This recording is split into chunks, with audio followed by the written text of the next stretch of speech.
अस्सलाम वालेकुम dear students. First year physics के चैप्टर नंबर 2 के न्यूमेरिकल हमारे 6 हो गए थे। सातवां न्यूमेरिकल जो है वो इधर से शुरू करते हैं। स्टेटमेंट क्या है? ऑफिशियली अभी बुक जो है ना वो मार्केट में अवेलेबल नहीं है, इस वजह से मोबाइल से देखनी पड़ रही हैं statements. A ball is kicked bye A footballer. एक फुटबॉलर जो है ना वो एक बॉल को किक लगाता है। The average force on the ball is 240 Newton. उसने एवरेज फोर्स बताई हुई है कितनी? 240 Newton. And the impact last for a time interval of 0.25 second. और जो उसका कोलिजन रहा है, इम्पैक्ट रहा है जिसमें वो कोलाइड किया है, टाइम जो है ना उसका वो कितना बना है? टाइम जो है वो मेरे पास t is equal to 0.25 second. और सवाल इसका क्या है? क्वेश्चन ये है कैलकुलेट चेंज इन मोमेंटम। हमने मालूम करना है चेंज इन मोमेंटम।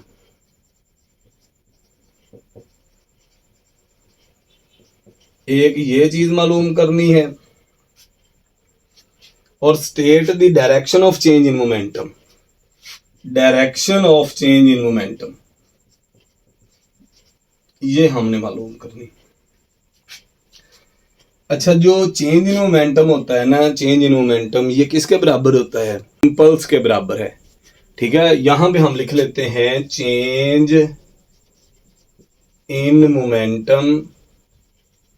ये जो चेंज इन मोमेंटम है ना, ये डेल्टा पी, ये किसके इक्वल है? ये बराबर है इम्पल्स के, और वो बराबर होता है फोर्स मल्टीप्लाइड बाय टाइम। अब चेंज इन मोमेंटम किसके इक्वल हुआ? फोर्स कितनी है? वो है 240। टाइम कितना है? 0.25। इसको मल्टीप्लाई करेंगे तो आंसर कितना आ जाएगा? ये आ जाएगा 60 न्यूटन सेकंड। ये जो है ना वो इसकी वैल्यू बन जाएगी। एक चीज तो ये। दूसरा क्या मालूम करना था? डायरेक्शन। याद रखनी है आपने बात, डायरेक्शन जो है ना वो इसमें क्या बनेगी? जो इम्पल्स की डायरेक्शन है, जो चेंज इन मोमेंटम की डायरेक्शन है, ये दोनों ही डायरेक्शंस फोर्स की डायरेक्शन में होती हैं। मतलब जिस डायरेक्शन में फोर्स अप्लाई होगी उसी डायरेक्शन में चेंज इन मोमेंटम है, उसी डायरेक्शन में इम्पल्स है। इस वजह से हम यहां पे लिख देंगे the direction of change in momentum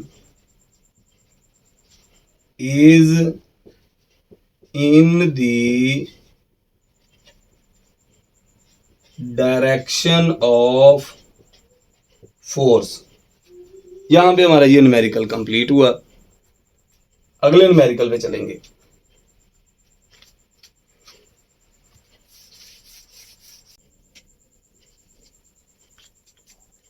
numerical number 8 की स्टेटमेंट देखें। An aeroplane is moving horizontally. एक एरोप्लेन जो है ना वो हॉरिजॉन्टली मूव कर रहा है। ये वाली जो डायरेक्शन होती है ना, ये हॉरिजॉन्टल डायरेक्शन है। इस डायरेक्शन में एरोप्लेन मूव कर रहा है at a speed of 200 metre पर सेकंड। यानी ये उसकी initial velocity along x axis. ये है वेलोसिटी अलोंग एक्स एक्सिस कितनी? 200 मीटर पर second. Velocity along x axis जो है ना ये है 200 मीटर पर second at a height of 8 kilometre. Height कितनी दी हुई है? एच जो है ना ये है 8 किलोमीटर। किलोमीटर को मीटर में बदलेंगे तो वो आ जाएगा 8000 मीटर। टू ड्रॉप ए बम्ब ऑन ए टारगेट। किसी हाइट से जो है ना वो एक बम फेंकता है नीचे टारगेट पे। Find horizontal distance from the target eight which the bomb should be released. कहता है कि उसका जो हॉरिजॉन्टल डिस्टेंस है वो कितना बनेगा। यानी ये उसकी स्पीड है, हॉरिजॉन्टल स्पीड, और हमने ये देखना है कि वो हॉरिजॉन्टली कितना दूर तक जाता है, कितना डिस्टेंस कवर करता है। तो इसके लिए हमारे पास जो चूंकि वेलोसिटी अलोंग एक्स एक्सिस जो है ना वो तो सेम रहेगी, टाइम मालूम हो जाए तो हमें डिस्टेंस पता चल जाएगा। तो टाइम मालूम करने के लिए ये हमारे पास हाइट मौजूद है, तो हम फार्मूला लगा लेते हैं। हमने पहले मालूम क्या करना है, हमने हॉरिजॉन्टल डिस्टेंस मालूम करना है। हॉरिजॉन्टल डिस्टेंस ये हमने मालूम करना है। तो अब हम इसके लिए क्या करेंगे, सबसे पहले हम टाइम मालूम करें। तो अलोंग वाई एक्सिस फार्मूला हमने पढ़ा हुआ है 1/2 GT², इसके इक्वल बन रही है अलोंग वाई एक्सिस जो डिस्टेंस है। वाई कितना है, ये हुआ हाइट है, तो हाइट इसकी जगह पे लिख देते हैं 8000 इज इक्वल टू 1/2 जी की जगह पे 9.8 और टी के ऊपर स्क्वायर। इसको सॉल्व करना है टी स्क्वायर के लिए, 2 इधर मल्टीप्लाई में ले आए, 9.8 डिवाइड में ले आए, तो ये आ जाएगा 8000 multiplied by 2 divided by 9.8 is equal to t square. ये बन गया 16000 divided by 9.8 is equal to t square. तो टी स्क्वायर है ये हमारे पास आ जाएगा, इसको इस पे डिवाइड करें, इसको इस पे डिवाइड करें तो आंसर आ जाएगा 1632। इधर भी स्क्वायर रूट ले लें, इधर भी स्क्वायर रूट ले लें, तो टी की वैल्यू कितनी आ जाएगी, दोनों तरफ स्क्वायर रूट लिया तो ये आ जाएगा 40.40 सेकंड। ये हमारे पास इसका टाइम बन जाएगा। अब हमने लेना है हॉरिजॉन्टल डिस्टेंस। इसके लिए सिंपल फार्मूला है S is equal to velocity along x axis multiplied by time. तो S जो है ना ये हॉरिजॉन्टल डिस्टेंस है, हॉरिजॉन्टल डिस्टेंस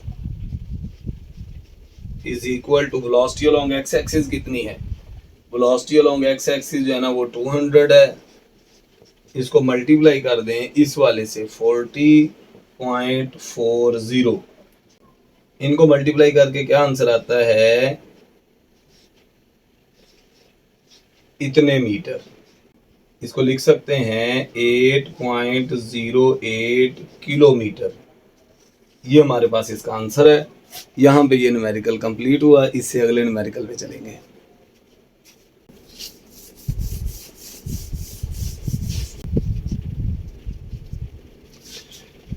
नाइन वाला न्यूमेरिकल देखें। Why does range of a projectile remains the same? Range क्यों सेम रहती है? When angle of projection is changed from theta to theta dash। उसने लिखा हुआ है कि क्यों, क्वेश्चन जो है ना वो उसका ये है कि y r is equal to r dash when theta is equal to theta dash, और थीटा डैश जो है ना ये बराबर होता है 90 माइनस थीटा। यानी अगर थीटा डैश जो है ना वो 90 माइनस थीटा हो तो जितनी रेंज थीटा पे बनेगी उतनी ही 90 माइनस थीटा पे बनेगी। ये वाली बात कहता है आप प्रूव करें। हम पहले ये वाली बात ही प्रूव कर लेते हैं। हमें पता है, हम इस वाले हिस्से को हल करें, हम लिखेंगे कि हमें पता है रेंज जो होती है ना इसका फार्मूला होता है VI² sin 2 theta over g. ये फार्मूला है रेंज का। ये वाली जो रेंज है ना इसको हम कह देंगे R। ये पहली सिचुएशन है। और जब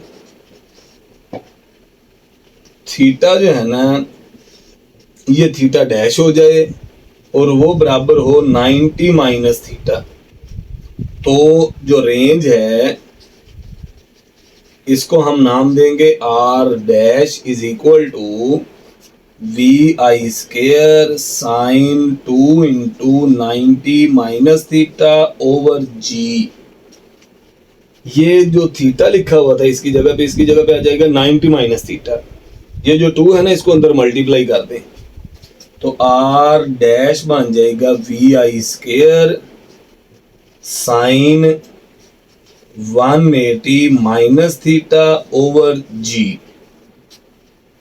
यहां से आपको मैथमेटिक्स का फार्मूला जो है ना वो आइडेंटिटी याद रखनी पड़ेगी। वो ये है, फार्मूला ये है कि अगर साइन के साथ 180 माइनस थीटा लिखा हुआ हो तो ये साइन थीटा के बराबर ही होता है। ठीक है, ये जो साइन के साथ 180 माइनस थीटा लिखा हुआ हो तो ये साइन थीटा के बराबर ही होता है।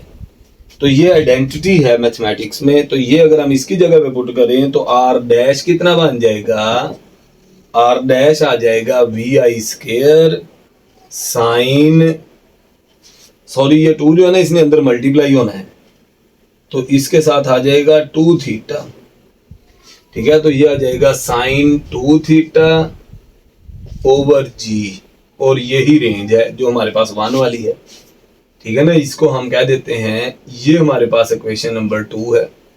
अब देखें 1 वाली जो है ना, जो वी आई square sine 2 theta over g, और ये बनी वी आई square sine 2 theta over g. इसका मतलब ये है कि आर जो है ना वो आर डैश के इक्वल आ गया। ये बात हमने यहाँ पे प्रूव करनी थी। ठीक है, दूसरा उसने क्या पॉइंट कहा हुआ है समझने के लिए, प्रूव करने के लिए उसने दूसरा कौन सा पॉइंट दिया है, उसने कहा कि also show that for complementary angles of projection the ratio r over r dash is equal to 1। ठीक है ना, अब इफ हम गौर करते हैं बी वाले पॉइंट पे, if angles are theta and 90 minus theta, अगर एक एंगल थीटा हो और एक एंगल 90 माइनस थीटा हो, देन सम ऑफ एंगल्स, इन एंगल्स का सम कितना बनेगा, वो बनेगा थीटा प्लस 90 माइनस थीटा, तो वो 90 आ जाएगा। अगर sum of angles is equal to 90 हो तो इसका मतलब ये कि ये कंप्लीमेंट्री एंगल्स हैं।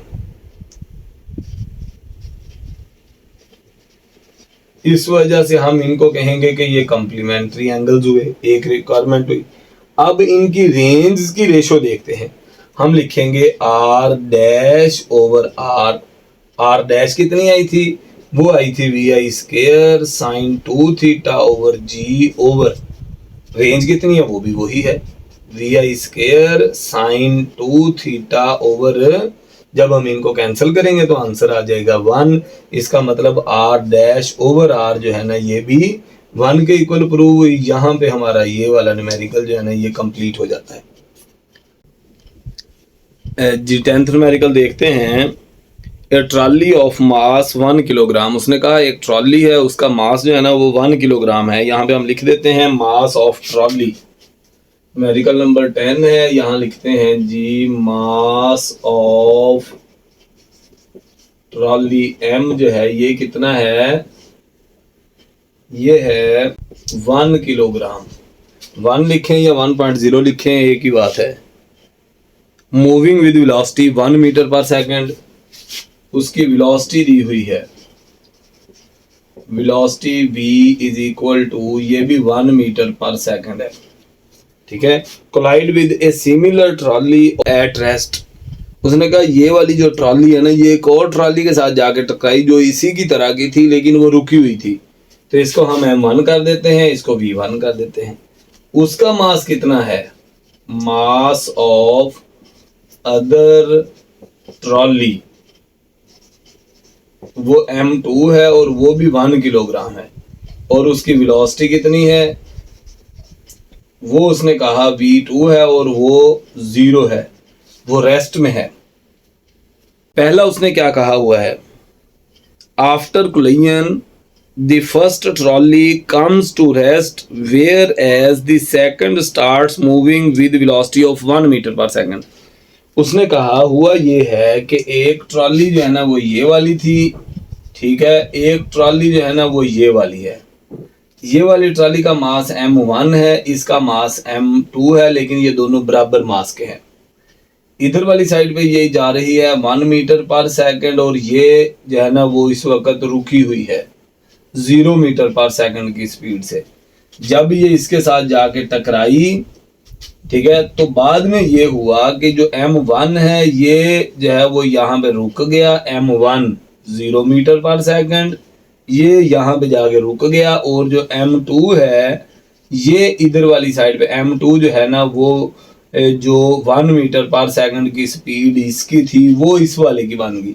और उसने कहा ये वाली बात प्रूव करें कि ये जो है वो एग्जाम्पल है एक इलास्टिक कोलिजन की। तो आपने इसको प्रूव करने के लिए कि ये इलास्टिक कोलिजन है, इलास्टिक कोलिजन की जो डेफिनेशन है उसके अकॉर्डिंग हम कहते हैं वो वाला कोलिजन जब जिसमें सिस्टम की काइनेटिक एनर्जी कंजर्व रहे। तो हम इसमें देख लेते हैं सिस्टम की काइनेटिक एनर्जी कंजर्व रहती है या नहीं। हम यहाँ पे लिखेंगे according to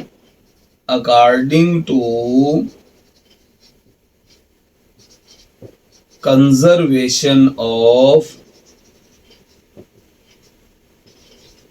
kinetic energy, kinetic energy के कंजर्वेशन के मुताबिक 1/2 m1 v1 का स्क्वायर प्लस 1/2 m2 v2 का is equal to 1/2 m1 v1 का स्क्वायर डैश का square plus 1/2 m2 v2 dash इसका स्क्वायर। अब v1 डैश और v2 डैश क्या है? जो v1 डैश है ना वो उसने कहा कि ये बॉडी जो है ना वो कोलिजन के बाद रुक गया था, और v2 डैश क्या है वो ये था कि दूसरा आगे मूव करना शुरू हो गया। ये v1 डैश है और ये v2 डैश है, तो इसका मतलब v2 डैश जो है ना वो 1 मीटर पर सेकंड। अब इसमें ये वाली वैल्यूज पुट करें तो 1/2 m1 की जगह पे 1, v1 की जगह पे भी 1 इसका स्क्वायर प्लस 1/2 ये तो सारी टर्म जीरो हो जाएगी चूंकि v2 जीरो है, इज इक्वल टू इधर वाली साइड पे भी v1 डैश जीरो है तो सारी टर्म जीरो होगी, और v2 डैश के लिए प्लस 1/2 m2 कितना है वो 1 ही है और v2 डैश कितना है वो 1 का स्क्वायर। अब आप लेफ्ट हैंड ये टर्म जीरो हो जाएगी, 1 मल्टीप्लाइड बाय 1 1 1/2 आ गई, left hand right hand side का भी 1/2। चूंकि इनिशियल काइनेटिक एनर्जी और फाइनल काइनेटिक एनर्जी जो है वो दोनों बराबर हैं, सो ये वाला कोलिजन जो है ये क्या है? इलास्टिक कोलिजन है, और यही बात हमने इसमें प्रूव करनी थी। दूसरा उसने क्या पॉइंट दिया हुआ है वो वाला भी देखें। उसमें उसने कहा हुआ है आफ्टर द कोलिजन, कोलिजन के बाद दे स्टिक टुगेदर, वो इकट्ठे हो गए दोनों बॉडीज है ना।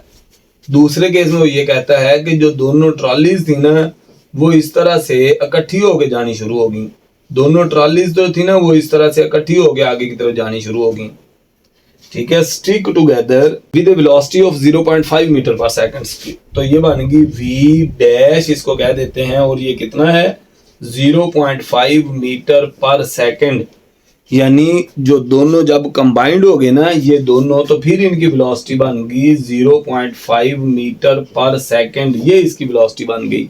तो फिर अब जो पूछना है वो इसने क्या है वो ये है show that it is an example of in elastic collision. तो ये हमने प्रूव ये करना है कि ये वाला जो कोलिजन है ना ये इन इलास्टिक है। तो इन इलास्टिक कोलिजन के लिए इनिशियल काइनेटिक एनर्जी और फाइनल काइनेटिक एनर्जी ये दोनों बराबर नहीं होंगी। तो हम ये सिचुएशन यहाँ पे लगाते हैं, हम लिखेंगे kinetic energy initial is equal to 1/2 m1 v1 का स्क्वायर प्लस 1/2 m2 v2 का स्क्वायर। तो 1/2 वैसे ही m1 1 है वो भी 1 का स्क्वायर है, तो ये वाली टर्म 0, तो ये आंसर आ जाएगा 1/2 जॉल। ये हमारे पास इसकी इनिशियल काइनेटिक एनर्जी बन गई। फाइनल काइनेटिक एनर्जी के लिए हम यहाँ पे लिखते हैं 1/2 m1 और m2 तो बराबर हैं, तो m1 v1 का स्क्वायर प्लस 1/2 m2 v2 का स्क्वायर। चूंकि ये दोनों इकट्ठे हो गए थे और दोनों की वेलोसिटीज जो है ना वो बाद में एक जैसी ही थी, वो कितनी थी 0.5, तो हम इन दोनों के लिए जो इनकी वेलोसिटीज हैं वो वाली पुट कर देंगे। तो हमारे पास आ गया 1/2 m1 1 है, v1 कितना बना था बाद में v ये वाला 0.5, तो ये बन गया 0.5 इसका स्क्वायर, ठीक है। इसके ऊपर डैश लगा लें, ठीक है, प्लस 1/2 m2 कितना है ये भी 1 है, और v2 कितना है 0.5 इसका स्क्वायर। तो ये 0.5 का स्क्वायर कितना बनता है, ये बनता है 0.25। अगर हम इसको एक और तरह से देखें ना तो 1/2 को इससे मल्टीप्लाई कर दें तो ये आ जाएगा 0.25 डिवाइडेड बाई 2 प्लस ये भी 0.25 डिवाइडेड बाई 2। ठीक है, इसका जो है ना वो एलसीएम ले लें। जब एलसीएम लेंगे इन दोनों का वो आ जाएगा 2, ऊपर भी आ जाएगा 0.25 प्लस 0.25, और जब इसको सॉल्व करेंगे तो ये हमारे पास आंसर आ जाएगा, ये आ जाएगा 2 इंटू 0.25 डिवाइडेड बाई 2, ये कट गया तो आंसर आ गया 0.25 जूल। ठीक है, ये 1.4 बनता है। ये जो 0.1/2 है ना, ये 0.5 जूल है और ये 0.25 है। इसका मतलब ये कि this implies that kinetic energy initial is not equal to kinetic energy final. ठीक है, काइनेटिक एनर्जी इनिशियल और फाइनल बराबर नहीं है। जब इनिशियल काइनेटिक एनर्जी और फाइनल काइनेटिक एनर्जी बराबर ना हो तो वो वाला कोलिजन जो है वो कौन से वाला होता है, वो होता है इन इलास्टिक कोलिजन। तो ये वाली बात भी प्रूव हुई कि ये वाला जो कोलिजन है ये है इन इलास्टिक। ठीक है, इन इलास्टिक कोलिजन ये वाला हमारे पास बन गया। यहां पे हमारा ये न्यूमेरिकल कंप्लीट हुआ। अगले न्यूमेरिकल पे चलेंगे। इसके बाद चलते हैं न्यूमेरिकल नंबर 11 पे। 11 वाले न्यूमेरिकल में इसने कहा a railway wagon of mass 4 multiplied by 10⁴ kilogram. एक रेलवे वैगन है और उसका मास है 4 multiplied by 10⁴ kilogram, moving with velocity of 3 metre पर सेकंड। यहाँ पे पहले हम इसका मास लिख लेते हैं। मास m1 जो है वो कितना है, 4 मल्टीप्लाइड बाय 10⁴ किलोग्राम, और वेलोसिटी कितनी है इसकी, वो है v1 इज इक्वल टू, ये दी हुई है 3 मीटर पर सेकंड। ठीक है, कोलाइड विद अनदर वैगन, एक और वैगन के साथ जाके टकराई और उसका मास है 2 मल्टीप्लाइड बाय 10⁴ किलोग्राम। दूसरे का मास जो है ना m2 वो है 2 multiplied by 10⁴ kilogram, which is at rest. और दूसरे वाला जो है ना वो रुका हुआ था और उसकी वेलोसिटी जो है वो है v2 is equal to 0 meter पर सेकंड। फिर दे स्टिक टुगेदर, जब ये दोनों कोलाइड हुए उसके बाद ये दोनों जुड़ गए, इकट्ठे जा रहे हैं, एंड मूव ऑफ टुगेदर, इकट्ठे जा रहे हैं, फाइंड देयर कंबाइंड वेलोसिटी, हमने इनकी कंबाइंड वेलोसिटी फाइंड करनी है। यहां पे हम लिख लेते हैं आफ्टर कोलिजन के बाद जो कंबाइंड वेलोसिटी है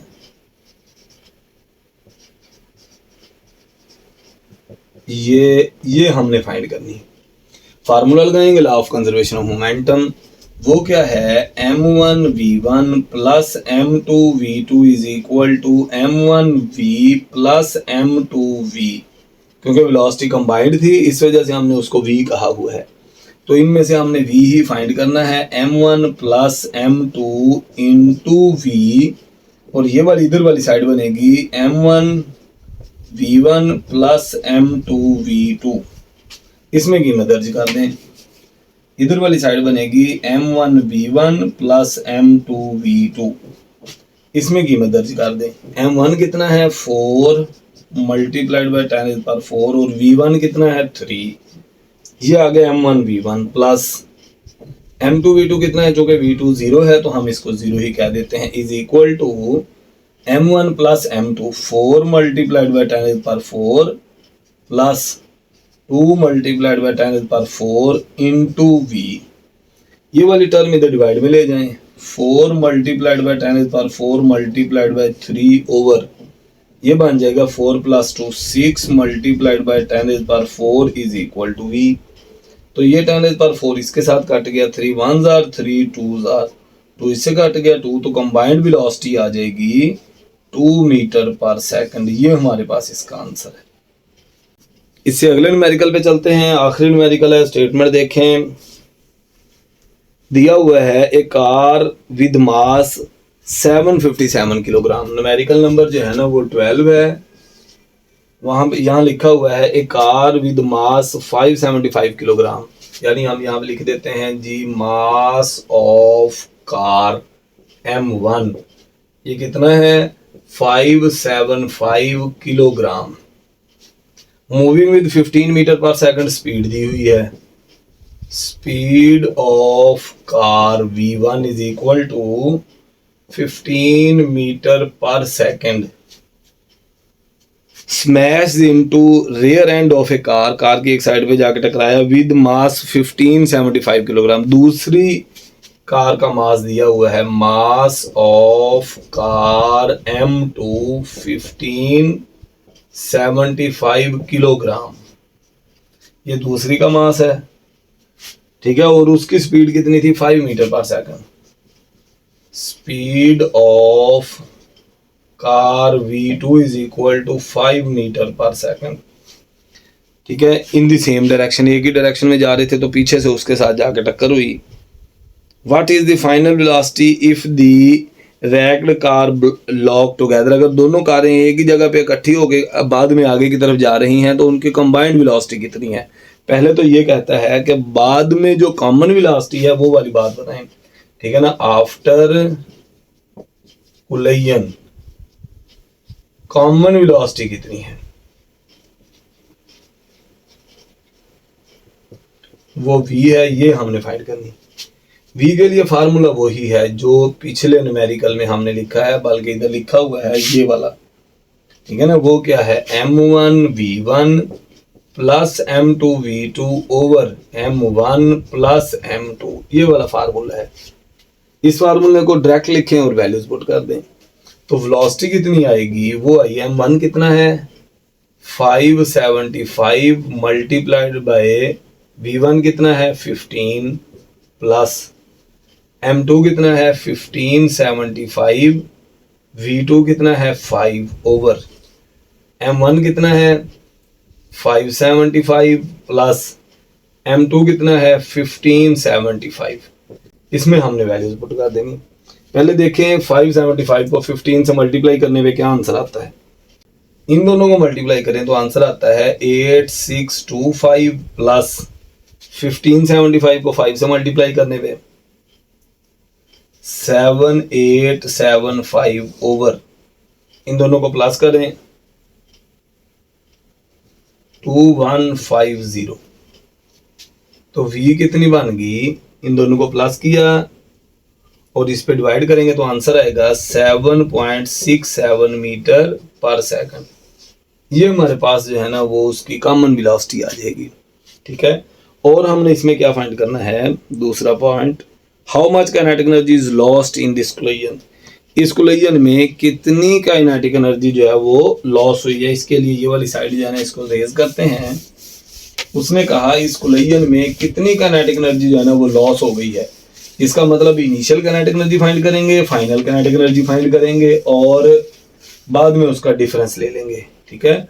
हम यहाँ पे लिखेंगे इनिशियल काइनेटिक एनर्जी, फार्मूला बनेगा 1/2 m1v1 का स्क्वायर प्लस 1/2 m2v2 का स्क्वायर, ये इनिशियल काइनेटिक एनर्जी।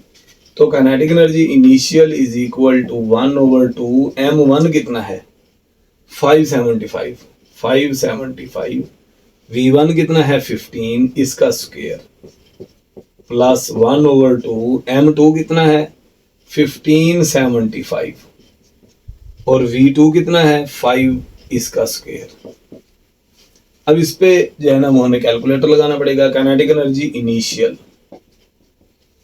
15 का स्क्वायर 225, उसको 575 से मल्टीप्लाई करें और 2 पे डिवाइड करें। कैलकुलेटर लगा के बताएं कितना बनता है। ये बनता है जी 64687.5। अगर इस सारे को मल्टीप्लाई करें 2 पे डिवाइड कर दें प्लस 5 का स्क्वायर 25 को 1575 से मल्टीप्लाई करें 2 पे डिवाइड कर दें, फिर बताएं कितना बनता है 19687.5, ठीक है। अब इसके साथ प्लस कर दें ये वाली रकम 64687.5, तो ये आ गया 84375। ये इनिशियल काइनेटिक एनर्जी जो है ना ये हमारे पास बन गई इतने जूल, ठीक है। इतने जूल जो है ना वो इनिशियल काइनेटिक एनर्जी आई।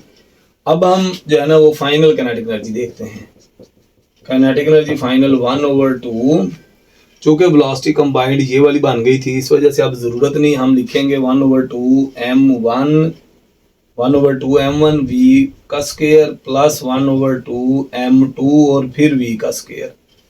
तो इसमें 1/2 भी कॉमन है, इधर लिखेंगे m1 plus m2 into V का स्क्वायर, इसमें वैल्यूज पुट कर दे 1/2 इंटू m1 कितना है 575 प्लस 1575 इंटू 7.67 इसका स्क्वायर, तो ये आ गया 63241। इतने जूल जो है ना वो ये वाला हमारे पास जो ये वाली एनर्जी फाइनल किनेटिक एनर्जी बन गई, ये वाली किनेटिक एनर्जी इनिशियल थी। तो हम क्या लिखेंगे यहाँ पे एनर्जी लॉस्ट, कितनी एनर्जी लॉस्ट हुई इसमें से ये माइनस कर दें, ये आ गया जी 2.11 मल्टीप्लाइड बाय 10⁴ जूल। ये हमारे पास इतनी एनर्जी जो है वो लॉस हो गई है। यहाँ पे हमारे न्यूमेरिकल कंप्लीट हुए। चैप्टर नंबर 2 के न्यूमेरिकल्स इंपॉर्टेंट हैं, इनको अच्छे तरीके से जो है ना वो समझना है, तैयार करना है। अल्लाह हाफिज़।